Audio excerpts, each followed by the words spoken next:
matin. Le livre du jour, Nicolas Carreau, ce matin, vous nous parlez du roman de Pierrick Bailly. Ça s'appelle La Foudre chez POL, l'histoire de Julien, mais tout le monde l'appelle John. C'était le surnom de son grand-père, berger dans le Jura. Taiseux, et Julien aussi est berger dans le Jura. Taiseux, gentiment reclus, agacé par les quelques touristes randonneurs mal équipés qui passent de temps en temps, sont pénibles.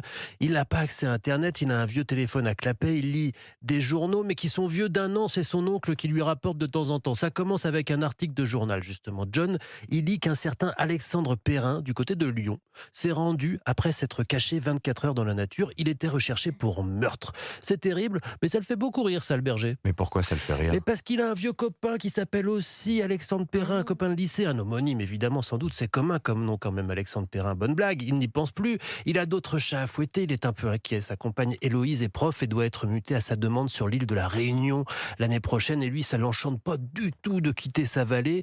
Et puis un soir, alors qu'il se renseignait sur l'élevage de moutons là-bas, au cas où, avec la connexion d'Héloïse, il tape le nom de son vieux pote, Alexandre Perrin, sur Google, comme ça, et là, bim. Mais c'était le Alexandre Perrin. Oui, il tombe sur un papier, le vétérinaire, mis en examen, a reconnu les faits. Il a assassiné un chasseur à coups de planche. Faut s'acharner quand même avec une planche, c'est pas un accident. Pourtant, le Alexandre que John connaît n'est pas du tout un énervé, c'est un type chouette, pas la brute qu'on lui présente, il sait pas trop quoi faire. Et puis finalement, il contacte Nadia Bonin, la compagne d'Alexandre. Elle était aussi au lycée avec lui et il se souvient et il nous raconte que l'on sache comment on en est arrivé là. Mais attention, ce n'est pas du tout un polar à tiroir, même s'il y a cette histoire de meurtre, c'est un roman d'amour. Et oui, c'est ça, La Foudre. Enfin, pas seulement, mais vous lirez. Mais là, on est page quoi, 120, 130? Non, pas du tout, on est page 25. Ah bah ça va, vous n'avez pas trop défloré. La Foudre, donc, le roman de Pierrick Bailly chez POL. Merci Nicolas Carreau. Marie Jiquel. Alors, une fois n'est pas coutume, mais c'est une excellente chose. Bravo, nous quittons Paris pour une exposition On quitte souvent au Paris, Muséum de attention. Toulouse.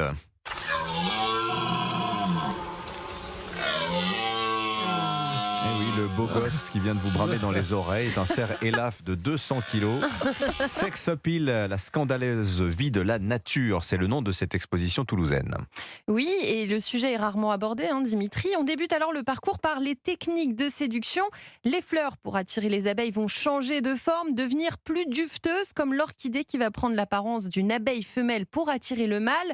Autre technique chez les animaux moins ragoûtante, l'urine parfumée pour les renards, la danse endiablée de certaines espèces d'araignées ou des cris, allez, on va dire langoureux comme le brame du cerf que l'on a entendu. Mais une parade a particulièrement plu à Ali Akbari. Il travaille au Muséum de Toulouse et c'est lui qui a eu l'idée de cette exposition. Le manchot papou va sélectionner des cailloux, il va offrir des cailloux à la femelle pour lui montrer qu'il est suffisamment digne et en capacité de lui construire un nid.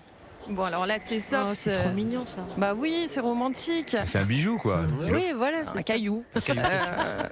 L'exposition va se faire plus torride avec cette partie classée X sur le Kama Sutra animal, un coin où l'on peut notamment découvrir la forme de sexe des mâles. Par exemple, Dimitri, l'os pénien d'un morse mesure 50 cm où le sexe d'un chat est crocheté pour mieux adhérer.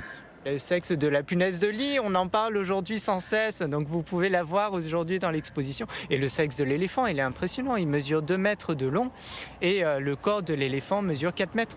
Donc c'est littéralement la moitié de son corps. Voilà, ça laisse sans voix. On apprend aussi que les animaux cherchent bien du plaisir dans l'acte sexuel. Ils s'adonnent aussi au plaisir solitaire, notamment les ours et les primates. Et puis on découvre aussi que les animaux ne sont pas tous hétéros. L'homosexualité des lions, j'ai trouvé ça un peu surprenant parce que nous avons cette image du lion, le roi des animaux, un animal assez viril avec son harem. Et via les publications scientifiques, on a découvert que 8% des actes sexuels chez le lion est de nature homosexuelle. Donc les mâles se montent les uns les autres, il y a un rapport de dominance, il y a un rapport de plaisir aussi, on cherche le plaisir sexuel et ça ne les empêche pas d'être avec des femelles plus tard. Voilà, un parcours très intéressant et ludique entre les bruits d'animaux en pleine partie, les parfums de séduction très étonnants. Le Muséum de Toulouse présente des tableaux et des animaux empaillés pour illustrer un propos scientifique assez inédit. C'est passionnant, cette histoire-là. Sex Appeal, donc, la vie scandaleuse de la nature à découvrir au Muséum de Toulouse jusqu'en juillet 2024. Vous avez donc le temps. Merci beaucoup les amis, à demain.